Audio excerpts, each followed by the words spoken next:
మహిళలు కూడా మరొక మహోద్యమం చేయడానికి మీరు సిద్ధంగా ఉండాలి. చేస్తామంటున్నారు, సిద్ధంగా ఉండాలి. దేనికో తెలుసా, ఇప్పటికే 32,000 ఎకరాల పైన చంద్రబాబు నాయుడు గారికి ఇచ్చారు.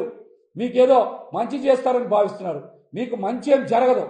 మిమ్మల్ని ఏ విధంగా ముంచేయాలి, మీ భూములు మొత్తాన్ని చాలామంది తెలుగుదేశం పార్టీ నాయకులకి, కొన్ని బినామీ కంపెనీలకి ఏ విధంగా పప్పు బెల్లలా పంపిణీ చేయాలని చంద్రబాబు నాయుడు గారు ఇప్పటికే పనిచేస్తూ ఉన్నారు. రెండో ఫేజ్ కింద మరొక 45,000 ఎకరాలు తీసుకోవడానికి ఇప్పటికే రంగం సిద్ధం చేశారు. మీరు అనుకున్న స్థాయిలో, ఆశించిన స్థాయిలో అభివృద్ధి రాదు, అభివృద్ధి ఫలాలు రావు. కాబట్టి మీరు మోసపోవడానికి, మీరు ఏదైతే ఆశిస్తున్నారో ఆ ప్రయోజనాలు అందవని తెలియడానికి మరికొంత సమయమే ఉంది.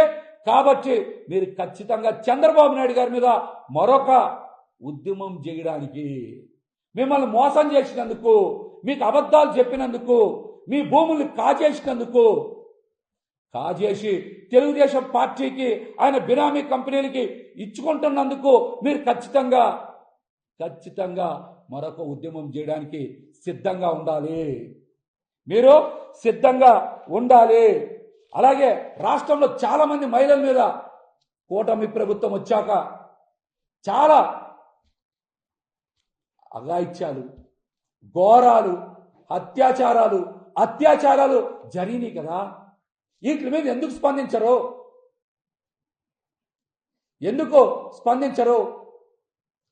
రోజుల కింద కూడా సత్యసాయి జిల్లాలో ఒక బాలిక మీద తెలుగుదేశం పార్టీకి చెందిన 14 మంది 6 నెలలుగా అత్యాచారం చేస్తూ ఉంటే ఇంతవరకు డీజీపీ గారు, హోమ్ మినిస్టర్ గారు, మహిళా కమిషన్ చైర్పర్సన్ రాయపాటి శైలజ గారు కూడా కనీసం స్పందించలేదు కదా. మీరు అంటే దళిత మహిళలు అయితే మహిళలు కాదా? గొట్లవల్లేరు ఘటన జరిగింది కదా. చాలా మంది ఆడపిల్లలు బయటకు వచ్చి బాత్రూంలో సీసీ కెమెరాలు పెట్టారని చెప్పారు కదా.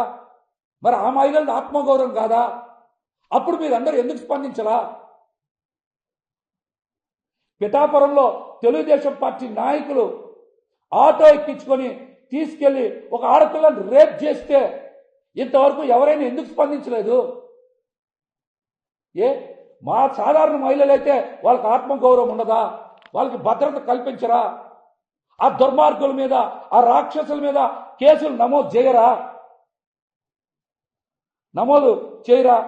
పొంగనూరులో 7 ఏళ్ల బాలిక అంజుమ్ మీద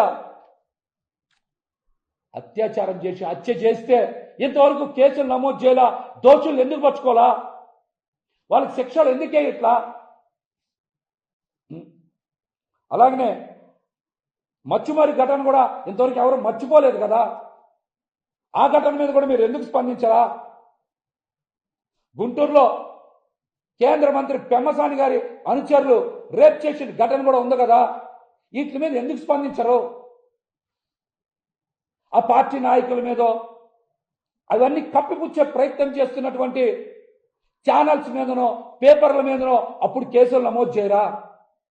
ఎంతసేపు జగన్మోహన్ రెడ్డి గారు సాక్షి ఛానల్ మీదనే మీ అక్కసు, మీ విషం కక్కే ప్రయత్నాలు చేస్తూ ఉంటారు మీరు. చెప్పండి.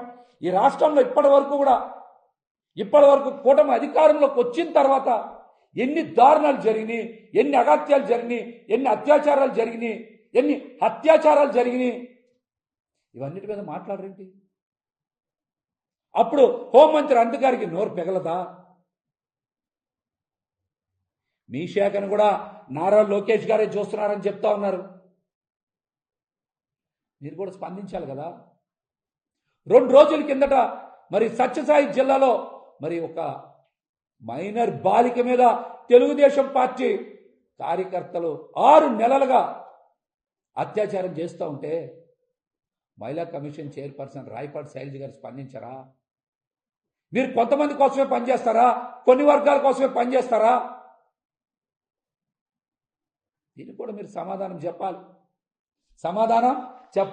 ఇష్టానుసారం మీ చేతిలో ఏదో ఛానల్స్ ఉన్నాయి, పేపర్లు ఉన్నాయని చెప్పి వైఎస్ జగన్మోహన్ రెడ్డి గారి కుటుంబం మీద, సాక్షి ఛానల్ మీద, భారతీ గారి మీద ఇష్టానుసారం దుష్ప్రచారం చేస్తే తిప్పి కొడతామని కూడా హెచ్చరిస్తూ